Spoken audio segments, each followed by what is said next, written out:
Hello, my wonderful spirit guides. Today I'm going to be doing a reaction to Phoebe Bridgers' Stranger in the Alps. And it has been a long time since I reacted to Phoebe Bridgers for the first time. And that is not to say that I haven't been listening to Phoebe Bridgers.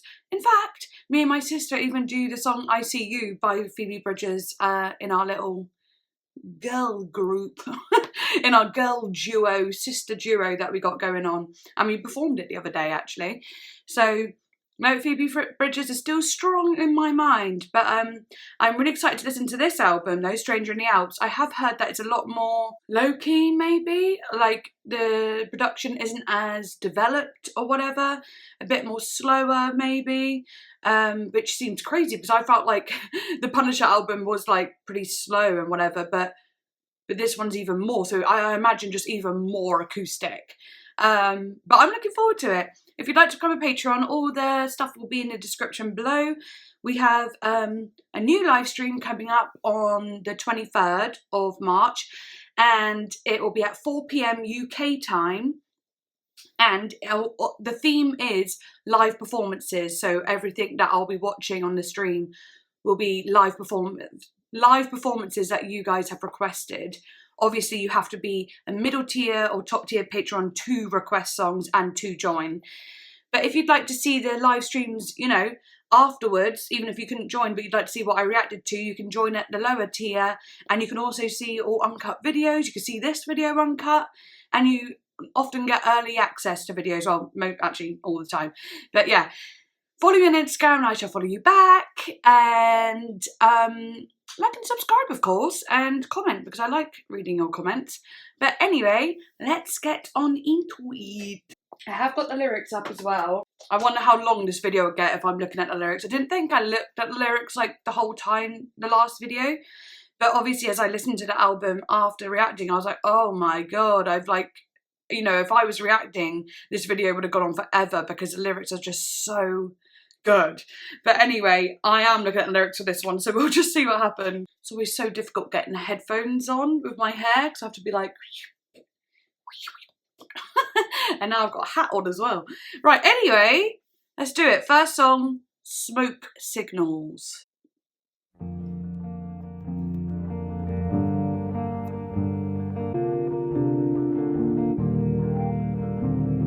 I went with you up to... Sorry to pause so quickly, but okay, I wasn't expecting it to carry that same warm, you know, muted, not muted, but like muffled sound that Punisher has. You know, it still has those interesting, that little woo woo woo woo woo woo, you know, like little things like that felt like drowned sounds, all muffled and beautiful and warm and cozy. So I'm happy about that. I'll go back a bit. I went with you up to the place you grew up in. We spent a week in the cold, singing Ace of Spades when Lemmy died, but nothing's changed, LA's all... That's cool, singing Ace of Spades when Lemmy died. That gives you a time frame, so if you know, if you're a fan of Motorhead, then you will know when, you know, Lemmy died, if you know what I mean.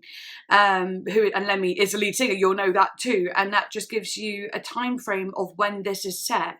But it's only to the people that do know. If you don't know who the band is or Lemmy is or the song is, then you won't know when he died. So it's very like specifically aimed at the people who do know, or maybe not aimed at anyone at all, just like recounting the story of what it meant to her.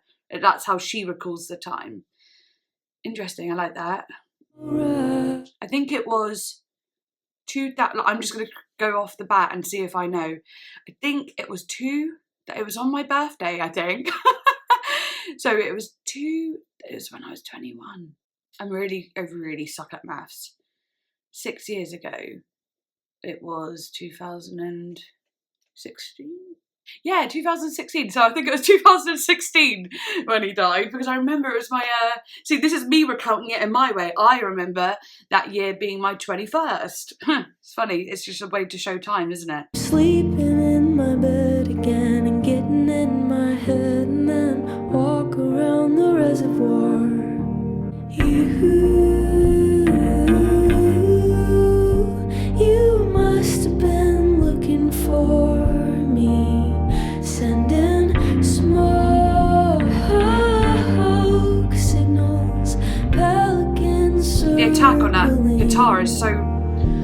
you know, good. It hits.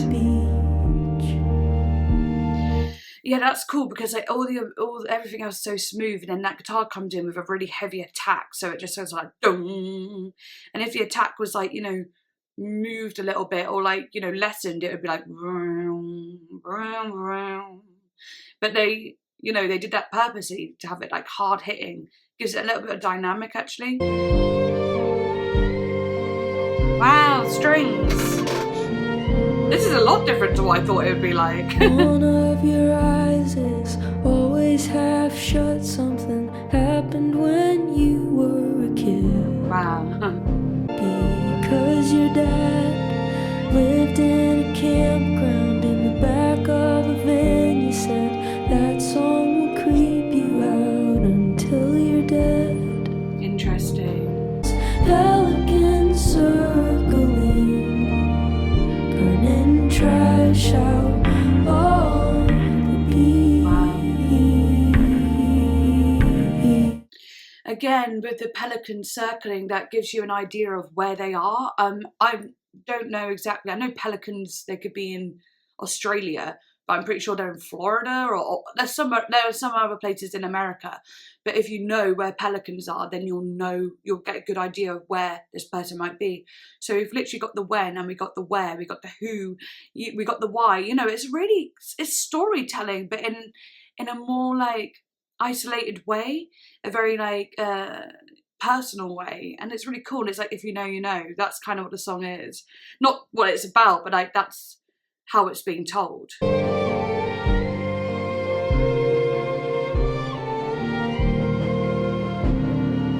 I wanna live at the Holiday Inn where somebody else makes the bed. It's been on my mind since Bowie died, just checking out to David Bowie, 2016.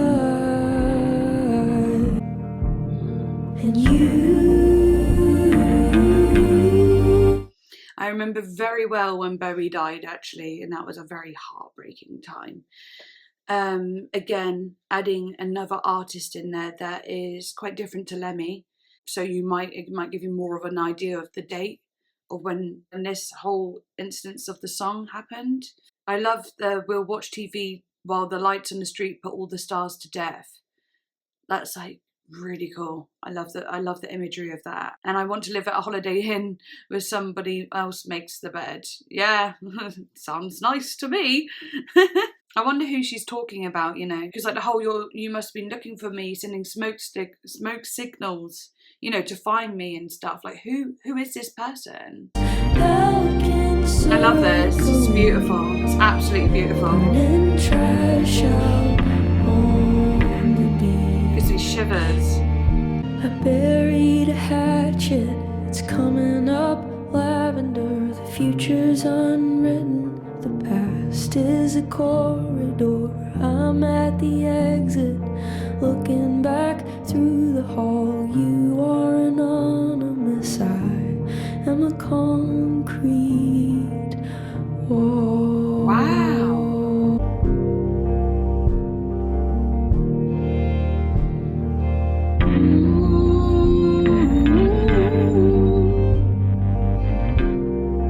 That's so nice. That guitar sounds very similar to Lana Del Rey, Blue Jeans.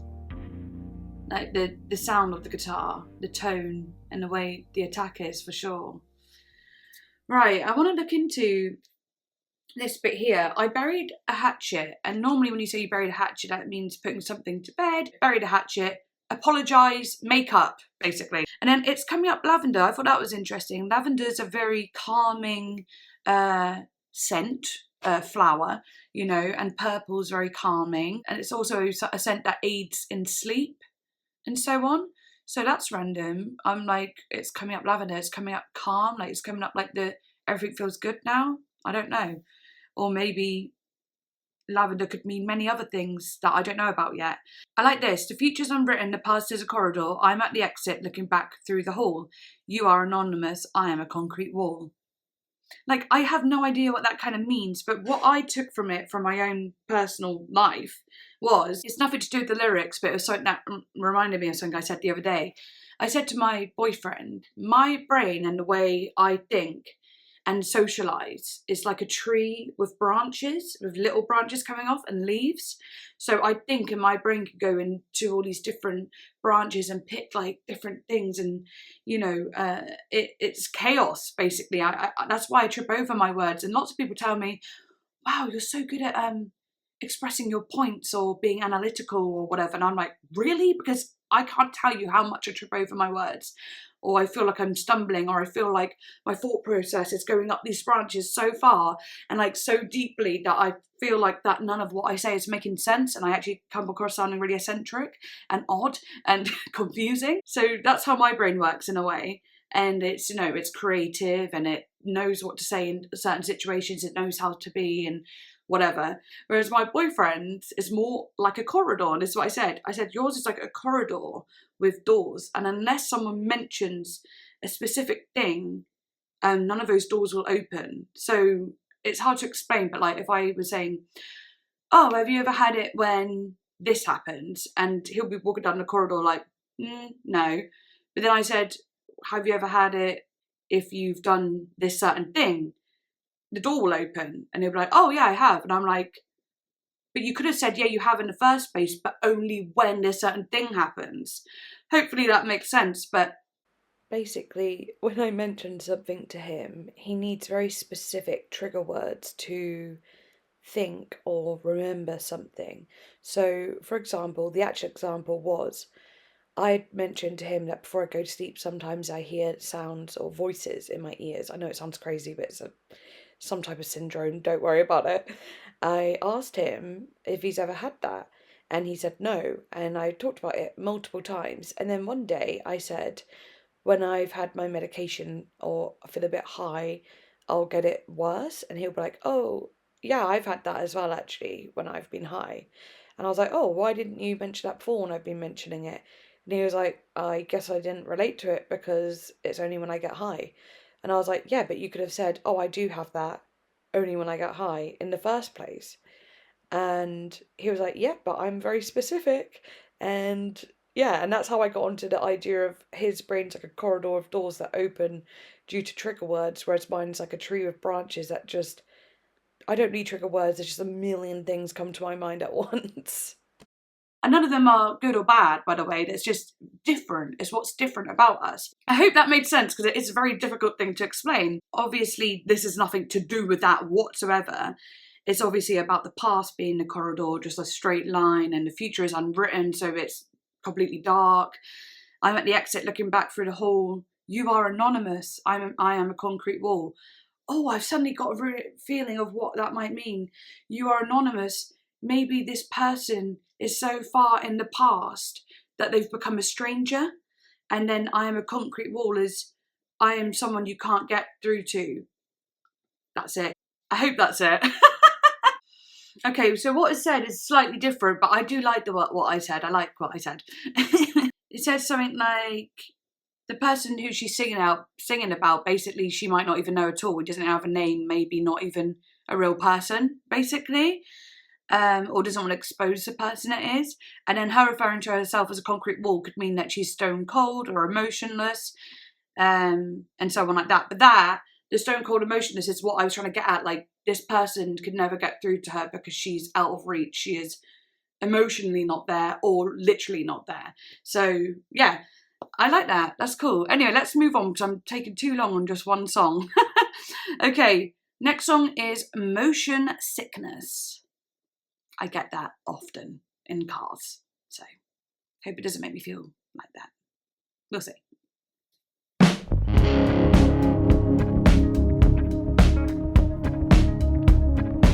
Wait, I really thought this album was going to be like super acoustic. Like, my sister who loves Phoebe Bridgers, she said it's a bit different, it's not as this, it's not a, you know, I feel like I must have got her wrong because like, she said it was like a lot more stripped back. I don't know if she did say that. No, maybe she didn't. I might have made that one up. But it certainly isn't, is it? It's got feeling. I like it.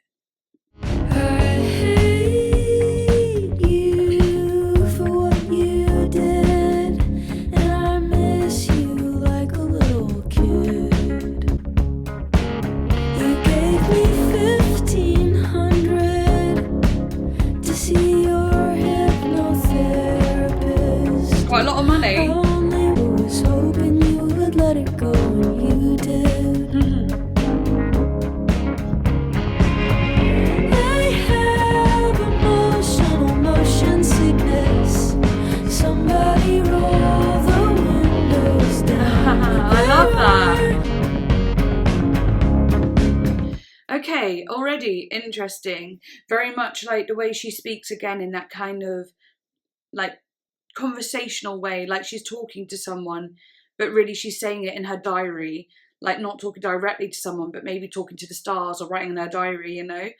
I love that. Obviously, I'm not going to get every reference because I feel like some of it is so personal, and I'm not going to try to throughout the whole video because that would be very difficult. But you gave me 1,500 to see your hypnotherapist. I only went one time. You let it slide. Fell on hard times a year ago. Was hoping you would let it go, and you did. That's so. It's just such a like conversational moment. But also 1,500 for a hypnotherapist. Woo! I know they're expensive. I've paid £60 for one, and it wasn't worth it. I'm not gonna lie. But no, that's crazy. But I love that I have emotional motion sickness, and I love the way it moves in the mouth. Emotional motion sickness. It's nice. Somebody rolled down the windows, and you can really get the image of her being like, almost like having like a panic attack even, or like just like a crying and being run windows just about. And that's what you get physically when you feel actual motion sickness in the car. You want to roll down the windows and have your head out. So it really ties in a physical feeling with an emotional feeling, and just shows how connected they are, and how for each of those you would like the window down. That's cool. You're throwing rocks around your room, and while you're bleeding on your back in the glass, I'll be glad that I made it out, and sorry that it all went down like it did. Wow, I love the chugging guitar. Hey, why do you sing with an English accent? Yeah. I guess it's too late to change it now. That's great. Oh, just before it gets to the next bit, like, I didn't think I'd be talking about the lyrics too much throughout this one from here on out, but hey, why do you sing with an English accent? I guess it's too late to change it now. That, to me, seems a little bit of a dig, like a bit passive-aggressive a little bit, you know, a bit of like a, so why do you sing with an English accent then? Because you're not English? Oh, I guess it's too late to change it now. Yeah, you know, it feels a little bit bitchy, but like, so I'm not saying she's been a bitch, but I think she's angry at this person or hurt by them, so she wants to like throw in a little jab. I'm not entirely sure, but yeah, that's interesting. Ooh, the bridge, what it says. You said when you met me, you were a boy. You were in a band when I was born. I have emotions. So it's an older person.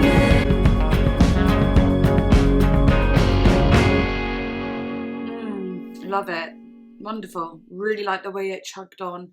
Beautiful instrument playing. It just sounds so warm and cozy, and I could just listen to it. You know, it just matches up with the words so well, basically. But I'm very interested who it's about. It sounds like it's about an older person or something, so I'll have a look at that. So it seems like the song is about Ryan Adams. Ryan Adams, who is a country singer who I imagine Phoebe had a thing with.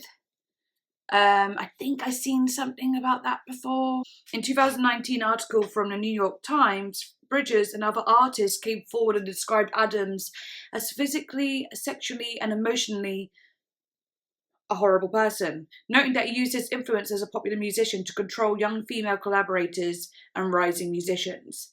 Yeah, it makes sense. I was wondering if it was about someone who might have been famous. Because he talked about being in a band, singing with a British accent, you know what I mean? So, and then being a lot older, that's interesting too. And I think that's something to note. Basically, like, I'm not someone who personally agrees with like people who are 20 years older than you pursuing you if you're 20 years younger, depending where you are in your life. If you're like 30 and you want to go out with someone 20 years older, I don't think that's too bad. But being 20, going out with someone who's 40, I'm not really, I'm not against it, and I would never be like, if my friends or whatever were in that situation, I would never be horrible about it, but I just see such a power imbalance in that situation, and here I guess that is kind of stated, you know, you said you were in a band when I was born, and obviously Phoebe Bridgers is a musician, so it's like, it's almost like he's being like, listen, kid. I was in a band when you were born, so I know way more about music than you do. And I think that's a little bit patronising. Very cool song though, I like that. Okay, next song, Funeral. Oh dear.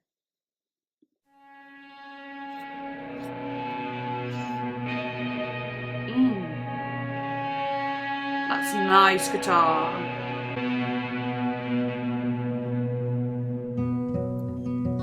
Actually, another artist I'm going to be reacting to soon is Sigur Rós, and that intro sounded a little bit like his sort of sound. Or their sort of sound. Sigur Rós. I can't remember if it's a band or the person's called that, but I'm singing at a funeral tomorrow for a kid a year older than me. oh dear. And I have this dream where I'm screaming underwater while my friends are waving from the shore. And I don't need you to tell me what that means. I don't believe in that stuff anymore. Okay, so obviously the first half, very sad, honestly. Yeah, some of you might know by now, but my brother-in-law, technically, my boyfriend's brother, basically, yeah, he died, and he's a year older than me, so that just, you know, that goes, whew, feel that one heavily. But then I have this dream where I'm screaming underwater while my friends are waving from the shore, and I don't need you to tell me what that means. I don't believe in that stuff anymore. That one's interesting because only recently I've been having like really intense dreams, right? Like super intense. And then I go to look them up and I can never find exactly what it might mean to me. So I've actually recently been going, oh, I can't be able to look into it anymore. If anything really stands out and it means something, then great. But I used to look into them all the time, but I've really strayed away from doing that because it's just like, it's just sometimes it can be like tiring, or it can influence you to have more dreams. And then I would often have sleep paralysis, so I didn't really want to look into that because then it would encourage more sleep paralysis. So whenever I have a dream, I think about it for a minute, maybe have a laugh about it, but let it go. I don't try and like get so deep into it. And I am a spiritual person, but I do waver. You know, I often go back and forth with what I want to put my time and energy into, because sometimes we have to live in the real world and just focus on being happy and like what spiritual things could bring you happiness. And that is like, you know, positivity, love, kindness, you know, but I don't have to be focusing on, say, tarot or crystals and what is like good and bad. You know, sometimes that's a little heavy, and dreams can be a bit like that. But that's, so it's interesting that she said that, and I just related to it straight away. But you know, she's not saying you can't try and interpret that yourself. In a weird way, it's almost like she challenges you to do it, because she says, don't tell me what it means. You know, I don't believe that stuff anymore. But like, because it's a bit of a opposition against doing it, it makes you want to do it more. It's just human nature. Let's go. Jesus Christ, I'm so blue all the time, and that's just how I feel. Always have, and I always will. Wow. Bit of defeatism. Yet acceptance. Accepting defeat. Have a friend I call when I've bored myself to tears, and we talk until... Sorry, I have like a hair in my nose. Yeah, sorry, I could feel a bit of fluff and it was annoying me. Think we might just kill ourselves, then we laugh until it disappears. Yes! Sorry, I just got to read that. But I think everyone might know that feeling. That is so interesting. So a lot of the time when I have to be open and tell them I'm feeling sad, it could be emotional at the start, but then it will end up being really happy. And then here it says you got past it being happy, and it gets to a point where it's like, okay, oh God, we are talking a lot now, we probably need to hang up. But then they laugh about something and it disappears. So it shows the duration of that phone call being really long. And I like that, but I also know that feeling. Up in my childhood bed, wishing I was someone else, feeling sorry for myself when I remembered someone's kid is dead. I always have and always will.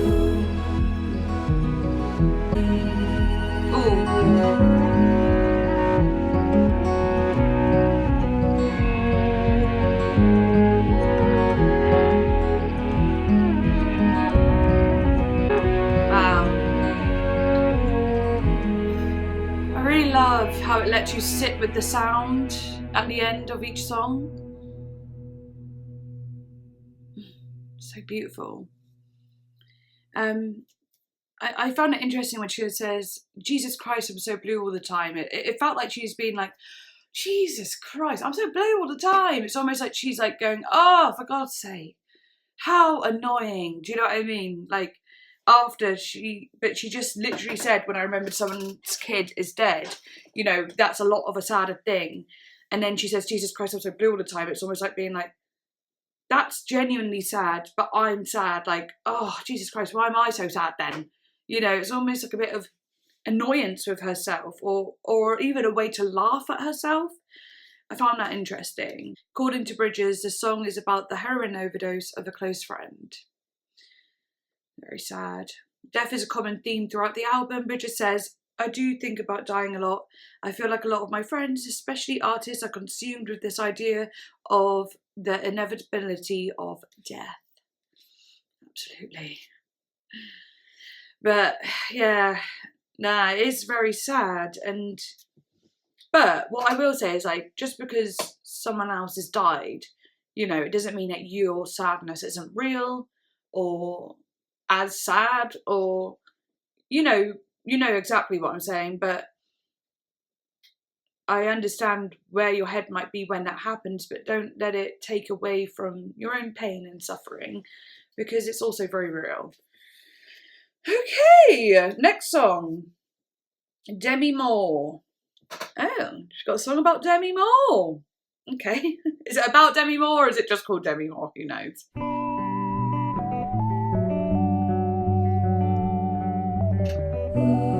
I think my sister told me, actually. Yeah, we were watching Charlie's Angels, me and my sister, and I was like, oh yeah, that actress is Demi Moore. And she was like, oh, Phoebe Bridgers has got a song called Demi Moore. Yeah, I just remembered that. Take a dirty picture, babe. I can't sleep and I miss your face. Wow. In my hands and in my knees. Tell me what you wanna do to me. Interestingly, this one has a bit of a darker sensation to it, more of like a pained feeling to it, whereas like obviously all the other songs were melancholy, but this one has something that goes beneath melancholy, dark. I really like it though. It feels a bit painful, but I like it. Tell me what you'll And a double vocal, I think. Please. I don't wanna be alone. Don't wanna be alone anymore. That's nice.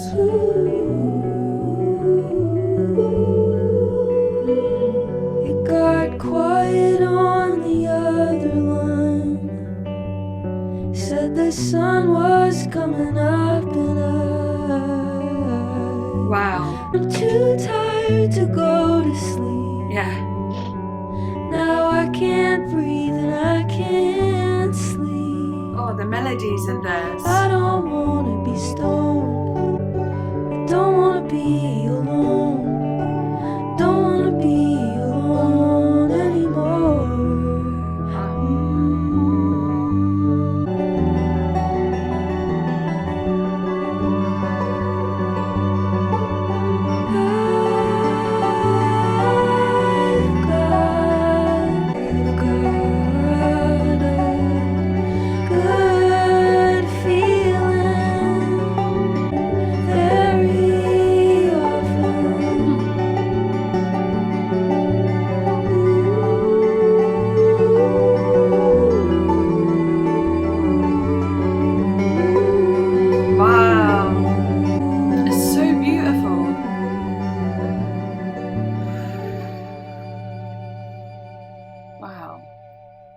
I love that.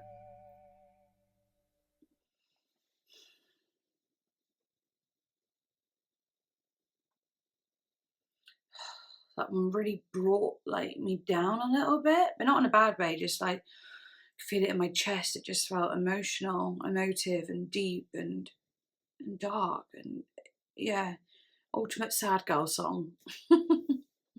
I'm not going to read too much into the lyrics themselves because I was reading them and they were just as they were, but I'm going to read what the song might be about. When asked about the reasoning behind the familiar song title Demi Moore, Bridges explained someone misheard her when she said, "I don't want to be stoned anymore," instead hearing "Stone Demi Moore."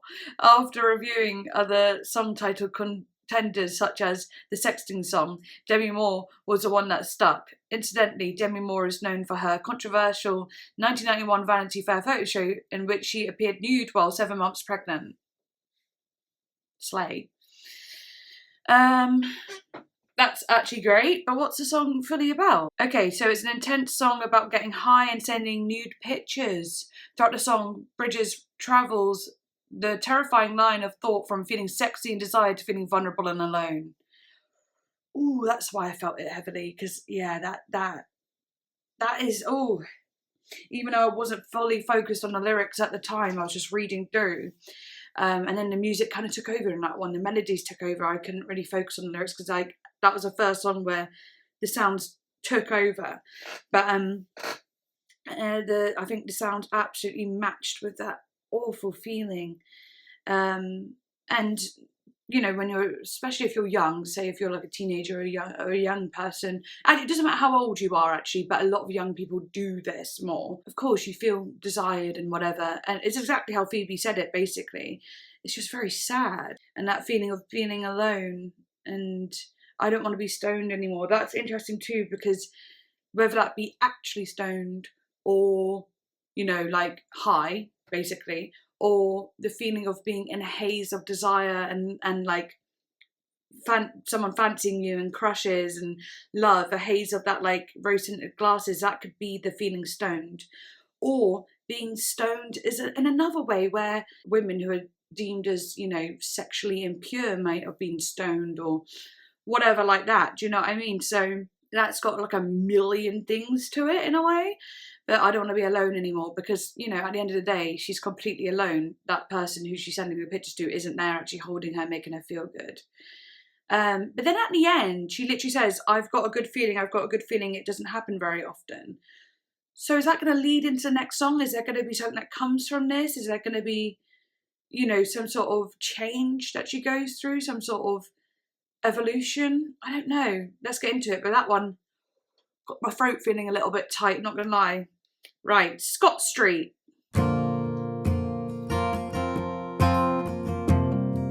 I'm loving this album, by the way. Walking Scott Street feeling like a stranger, with an open heart, open container. It's a shower beer, it's a payment plan. Do you feel ashamed? Nice harmony. When you hear my name. Interesting. I asked you, how is your sister? And I said, that makes me feel old. You said, what does that make me? There's that little bit of, oh, it's about to slap into something now. But that, I love that. Like, that makes me feel old. And what does that make me? Again, showing the age between these two people. Oh, I love the way she writes. It's so beautiful, but also it's comical once again. I asked you how it's playing drums. All right, okay. So obviously she says, I asked you how is playing drums, and then the drums come in. And it's so funny because in ICU, she says, now you don't even play the drums, and the drums come out of the song, in that song, in ICU.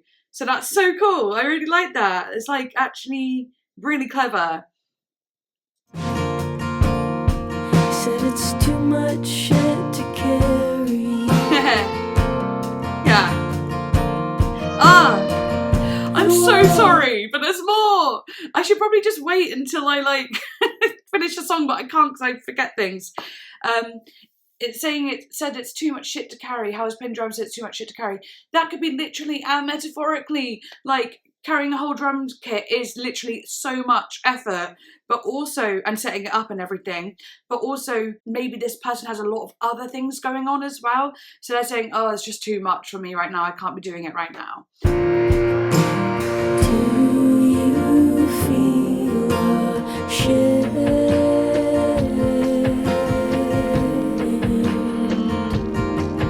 Oh, I love that.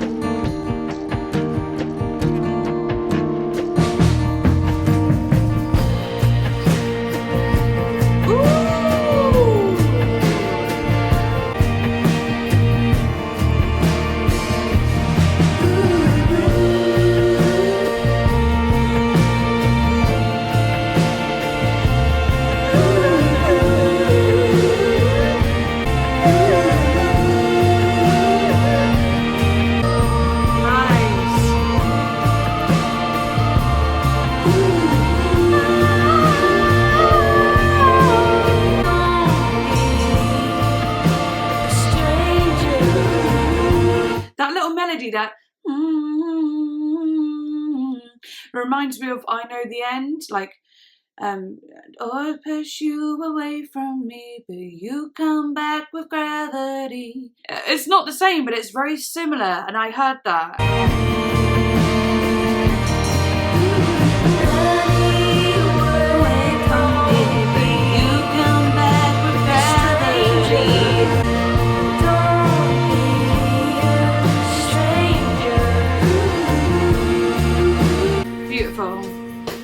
Really nice ending. Ooh, little like bike bell, or like a shop bell, you know, the door. Oh, I wonder who that was about. I was thinking back to that Ryan Adams guy, but I don't think it would be this nice if it was about him. So, but she does say, do you feel ashamed when you hear my name? So this person that she is talking about might have actually done something not great, or maybe, you know, their like ending of their friendship or relationship might not have been great, and he might have done something wrong. But yeah, I guess I'll look into that. It's like she says, this person did love me, but they were also working against me. So I wonder if they're ashamed of that kind of thing, and if they've grown up. Okay, yeah, pretty simple. About her relationship with Vor. Okay, pretty cool. Right, that was really nice. I like that. I really like the ending so much. Okay, next song is Killer.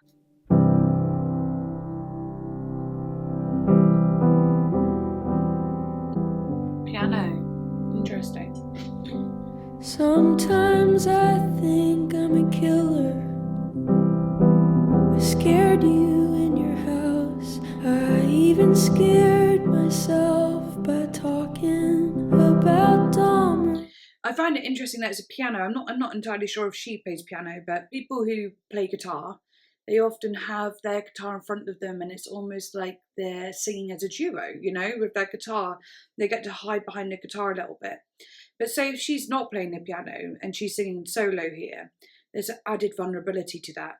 There's nothing to hide behind. And I'm not entirely sure if that's the case, but it could very well be that.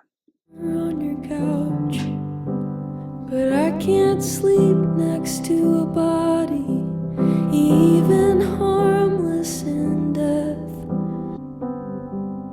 Can the killer me tame the fire in you? Wow. Or is there nothing left to do for us?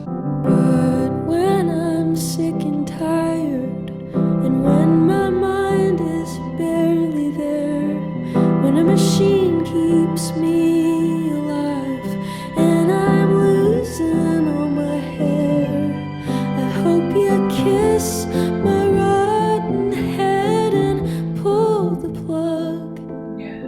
And I've given all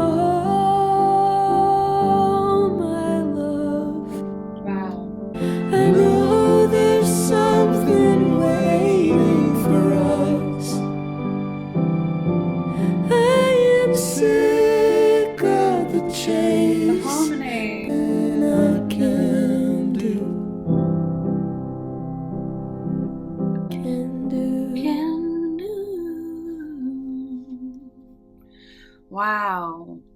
So that was another interesting one. It seems like it might be about another relationship, but I'm not entirely sure. I like this though. Sometimes I think I'm a killer. I scared you in your house. I even scared myself by talking about Dharma on your couch. But I can't sleep next to a body, even harmless in death. Plus, pretty sure I'd miss you and fake you'd sleep to count your breath. So that's really interesting. But she's saying, you know, she thinks she's a killer. She scares herself talking about killers so much that she thinks she's one.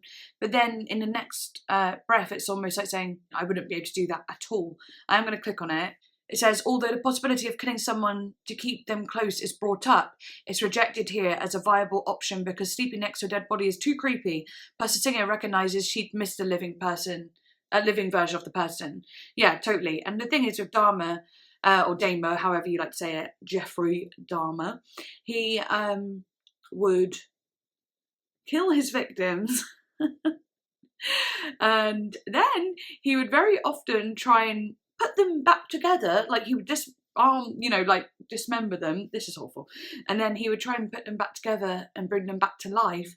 But then he would also eat his victims. And the reason why he might have eaten them, like a lot of cannibals in these sort of situations, is so that the person that they've eaten can't leave them, which it obviously can, but it's a mental illness. What can I say? They believe they've ingested a part of that person so they won't ever be alone. So this whole thing does make sense. Don't ask me how I know all that, I just do, okay? So yeah, she's just saying, you know, I'm pretty sure I'd miss you and faking sleep to count your breath. You know, she'd miss doing that. Like that's what she does, and that's like a really adorable thing. It's actually what a lot of mothers do, and dads probably, what they do with their newborn babies, just like not faking sleep, but like never really sleeping just to wake up to check if they're still breathing. It's that level of love and care and unconditional protectiveness. So that's beautiful. But yeah, the next verse, she says, but when I'm sick and I'm tired and when my mind is barely there, when a machine keeps me alive and I'm losing on my hair, I hope you kiss my rotten head and pull the plug. Know that I've burned every playlist and I've given all my love. It's like, even if I don't get a chance to say goodbye and everything, just know I love you. Just know that I've done all these things in preparation for when I do go. But please pull that plug.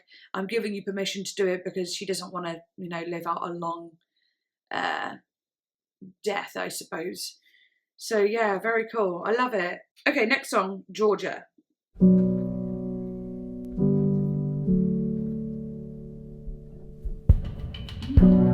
More piano. Georgia, Georgia, I love your son.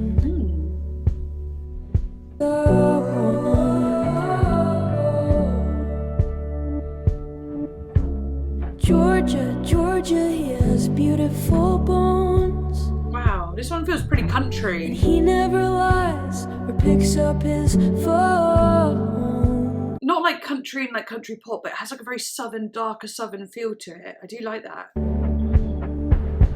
And if you find me, will you know me? Or will you fall?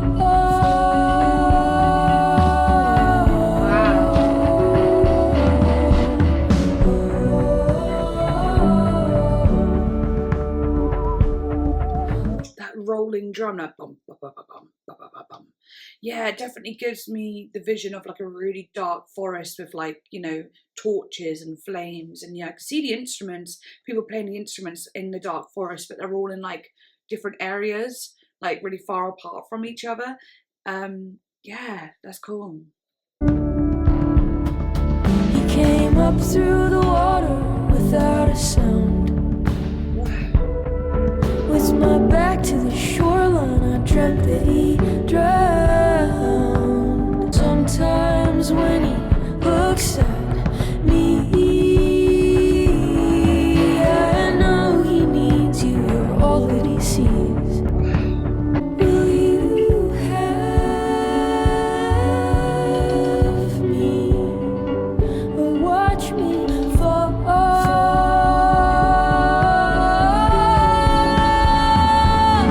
If I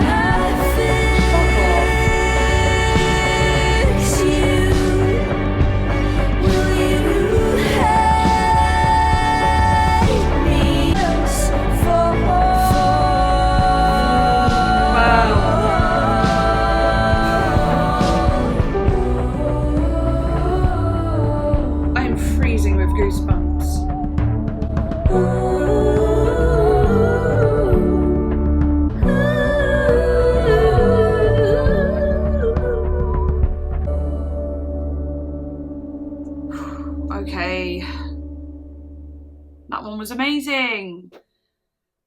Oh, fucking hell. That one was so good. I felt that so strong.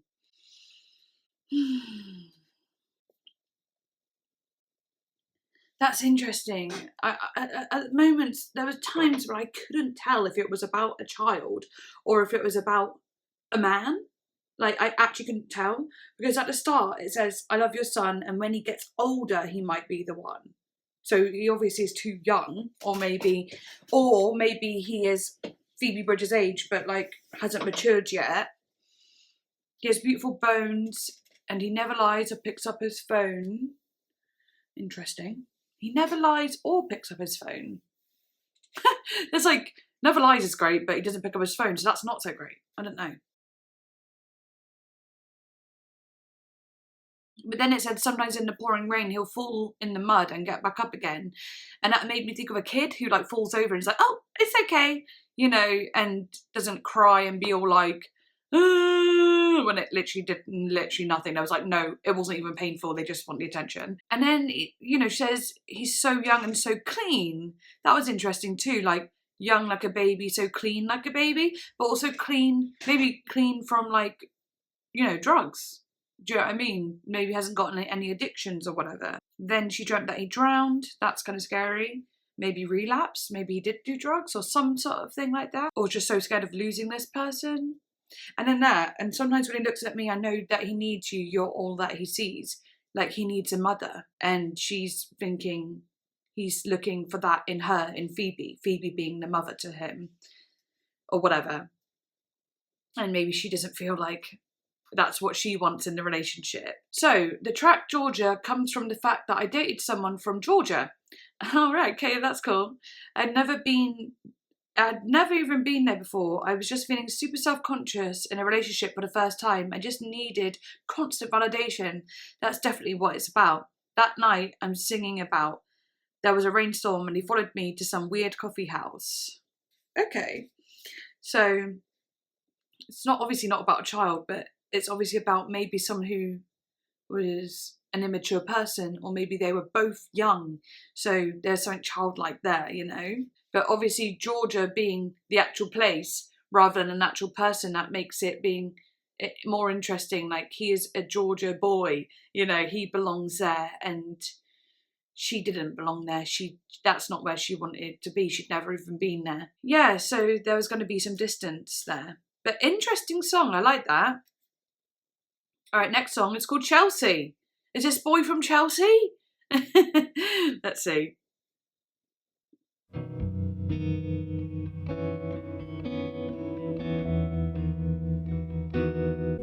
For a chemical imbalance, you sure know how to ride a train.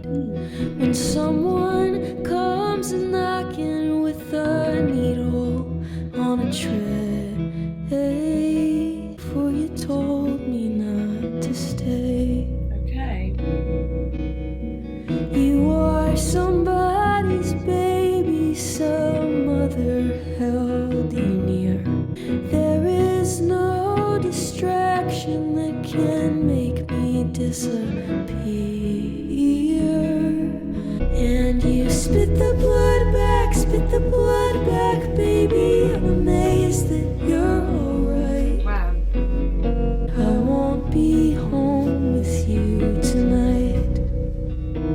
Interesting. See, this one does make me think of a drug addiction, you know, when someone comes a knocking with a needle on a tray, you know, and your lonesome lies beside you before you told me not to stay, you know, you know, wanting to do the drug but being ashamed to do it around someone you love. That sounds like addiction to me. You were somebody's baby, so mother held you near. It's like her being like, you know, someone loved you, people love you, you were a baby once, you know. It's just so sad to see that it's all kind of gone downhill. There's no distraction that can make me disappear. So like doing the drugs can't make her disappear, and she's just saying that she'll be there for them no matter what they do, what drugs they do, whatever. She's just that she loves them so much.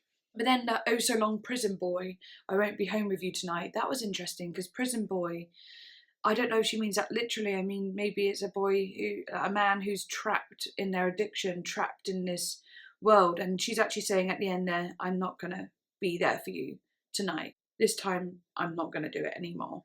But I'm not entirely sure. Obviously I just like to throw ideas out and, you know. We're both very sick, our muscles all worn down. It's as if we are 100. No, I won't still be around long before I reach 100. I'll have fallen to the ground. And for generations they'll romance us. Oh, I like that. When there was no revolution, nothing we were fighting for. And you spit the blood back, baby. I'm amazed that you're alright. And you can call a service back. Oh, that like heart beating sort of drum. Stay out of my own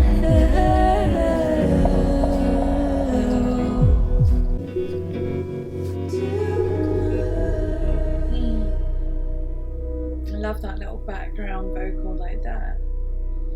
Just like, I don't know, washing into the back. What I love about Phoebe Bridgers' music, and especially on this album so far, is just all the little instruments that get sprinkled in now and then. It's like, you're not expecting it and you're not waiting for it, but when it happens, you're like, oh, that's so lovely. It's just like little sprinkles. It's so nice. Anyway, I'm going to look into what the song is about, not look too into the lyrics.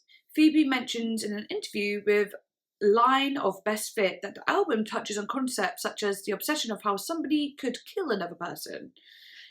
Keeping with the theme, Chelsea is about Nancy Spungen, who was killed in 1978 at Chelsea Hotel. Many believe she was killed by then boyfriend Sid Vicious or of the Sex Pistols. Okay, so that's interesting. And that would probably just explain the drug things that I was seeing, absolutely. Yeah, nice song, I like it.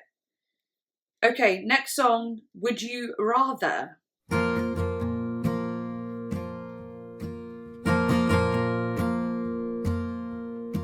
Playing Would You Rather.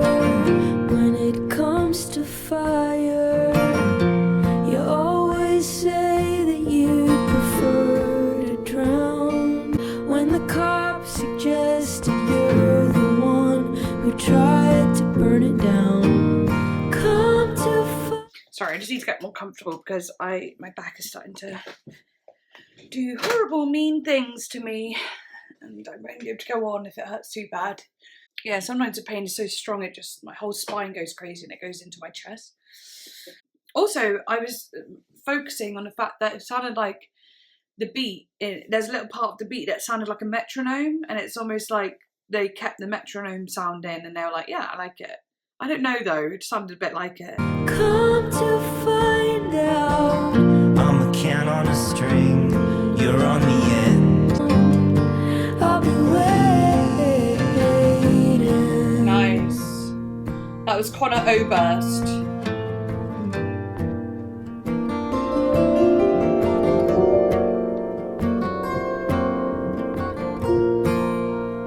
Magical sounding. Quarantined in a bad dream. He's half the man and you're twice as tall. Come to find out. Yeah, really not entirely sure what the song is about yet, but I'm going to look into it afterwards. I'm just kind of vibing with the sound though. Of a suicide pact of her family and friends. In the background, I'll be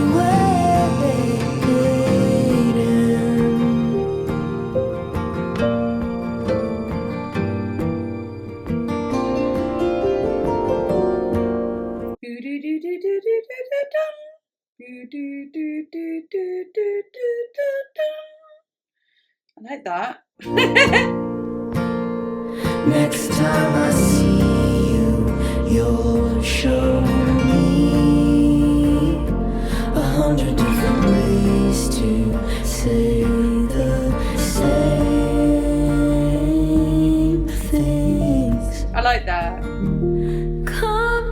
I really like that line.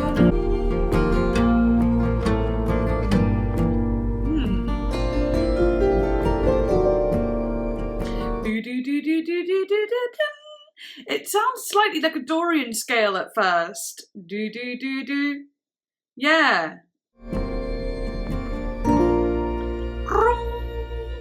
Beautiful. Alright, I'm gonna look into that one. So, Phoebe sings a duet with Conor Oberst, lead vocalist of the indie rock band Bright Eyes. During Bridges' live performance, I'm so sick of the new Genius layout because it bounces the screen up and down sometimes. Anyway, during Bridges' live performance on radio station KCRW, she stated that this song was about her little brother Jackson. Jackson Bridges later filmed the song's music video, which features Phoebe Bridges and Conor Oberst singing a duet through animated TV screens. Bridges posted on Instagram when the music video debuted, saying, "Sitting in front of the TV was one of the main places we bonded as kids, second only to long road trips. This song beautifully shows that knowing someone means knowing all of their darkest and most gruesome childhood fears and nightmares, but friendship and time can turn those negative emotions into something useful." Lovely. In live performances, Bridges has stated that the song is about domestic violence. Most recently, in her set for DIY Magazine's Instagram livestream, Phoebe explained that her childhood home burnt down and her brother was accused of starting the fire. Okay, there's quite a lot of information there about that. Yeah, lovely. That'll probably be one that grows on me. It's not the one that stood out to me the most.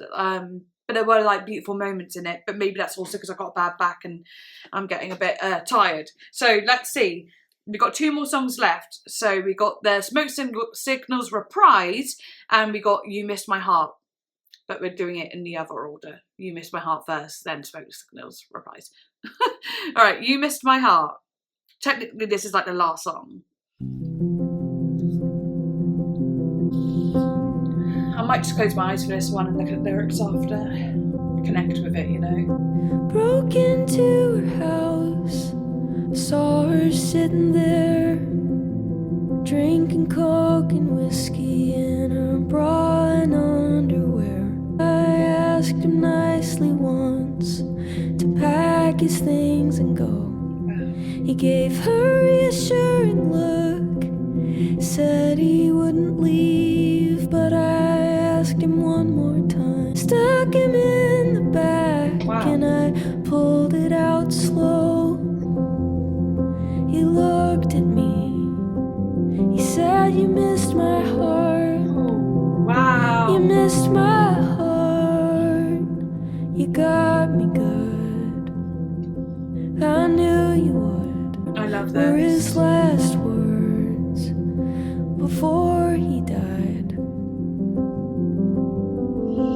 Again, this feels very metaphoric. It could be a real thing, not real in real life, but a real story of events that actually happened. But really, it sounds like, you know, she's saying let's leave and get him out of a bad situation, but he looks after his mum in some way. His mum seems to be someone who might be a drunk, and he looks at her reassuringly to be like, "Don't worry, I'm not going anywhere." But then the second time, Phoebe might have said something that would have caused chaos or caused hurt to him, made him, you know, stabbed him in the back, betrayed him in some way, to make his mum mad or make him mad, so she could get her way in a weird way, or she's just angry. So what she said might have been something that would hurt the heart emotionally. But he's saying, "You missed my heart. You went there, but you just missed." But it's like a threat in a way, because then it says before he died, and before he died, the threat was, "I'm never going to talk to you again," you know, and actually he lived out that threat in a way. That's how I saw it metaphorically. Looking out the window, up at the blue sky, listening to her scream, listening to her cry, and I lost control. I chased her up the stairs and I pinned her to the ground, and underneath her whimpering I could hear a siren sound. I rattled off a list of all the the things I miss, like going to the movies with her, backyard barbecues and reunions in the park.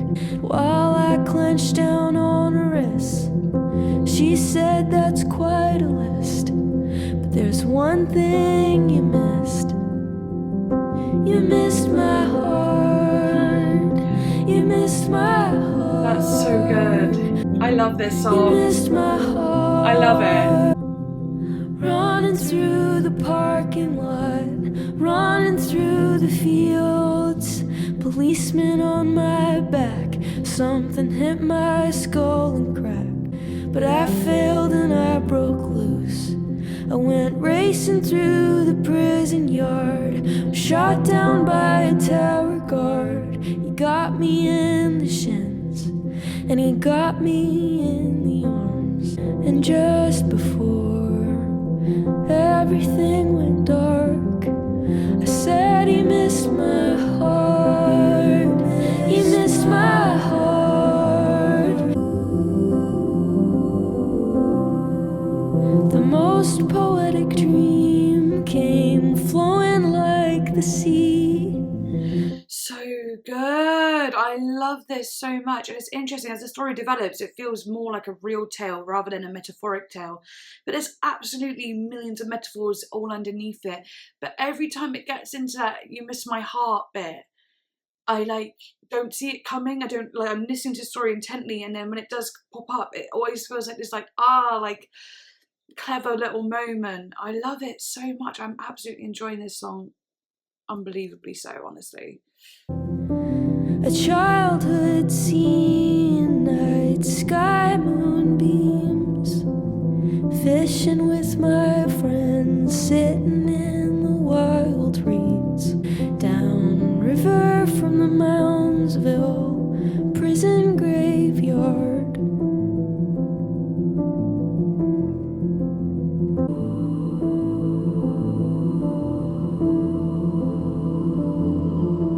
Vocal in the back, just like a droning vocal. It's haunting. Prison graveyard, oh, prison graveyard. Wow.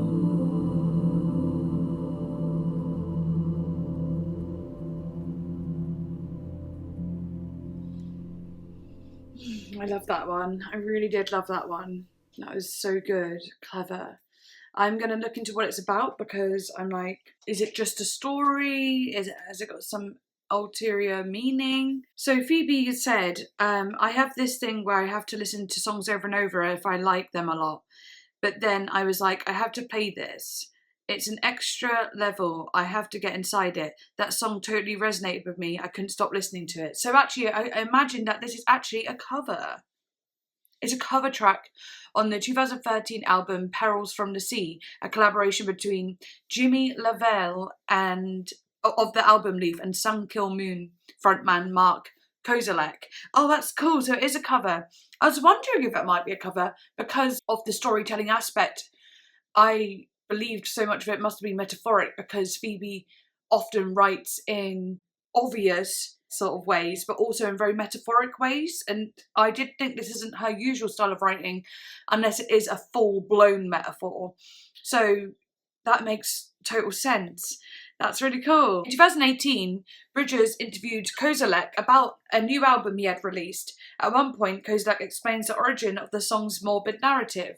The first part of the song was literally taken from a nightmare that I had in a hotel room in St. Catharines, Ontario. In reality, I was frustrated with a repairman and then dreamed that I pulled a knife out of a drawer and stabbed him, and that he turned to me and said, "You missed my heart." Ooh, so really the whole song did actually come from a dream. But yeah, I love it. I did love that song. It's a very good cover, and she made it her own for sure. Not that I've heard the original, but that was such an Phoebe style that of course she made it her own. Okay, now it's the last song, and it's actually Smoke Signal's Reprise.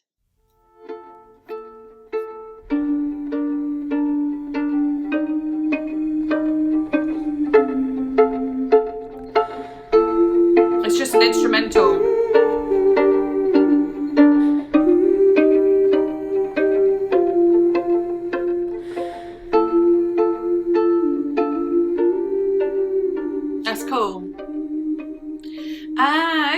anyway, so it's just a short little thing, and it very much like in the Punisher album, the song I Know the End kind of goes back to DVD Menu, right? It has the same melody and progression as DVD Menu. So this is her doing the Reprise Smoke Signals Reprise back to the first song, which is obviously Smoke Signals. I like that. I like that she's done it on both albums. Obviously this one came first. Right, anyway, I'm going to get into what I think. And yeah, basically, I quite honestly don't know which album I like more.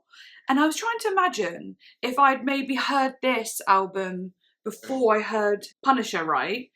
And I was thinking, would I like it as much? Because maybe because I've heard Punisher, I get Phoebe Bridgers now, I love Punisher, so I'm going to love her other music. But if I'd heard this first, would I love it? And I was thinking, yeah, I would. I don't think there's much difference, apart from the fact that maybe some of it sounds more refined in Punisher. Who knows? I don't know. They had very similar feelings to me, and I love how deep they were and beautiful they were, and how the instruments were played. Gorgeous. Absolutely love it. There were so many songs I loved. I loved Demi Moore was wonderful, wasn't it? And then what was the one that got like really into it? Was it Killer or Chelsea? I can't remember. Oh no, it was Georgia, I think. And it said it felt like a woods, like a dark woods. I can't remember exactly, but I loved that.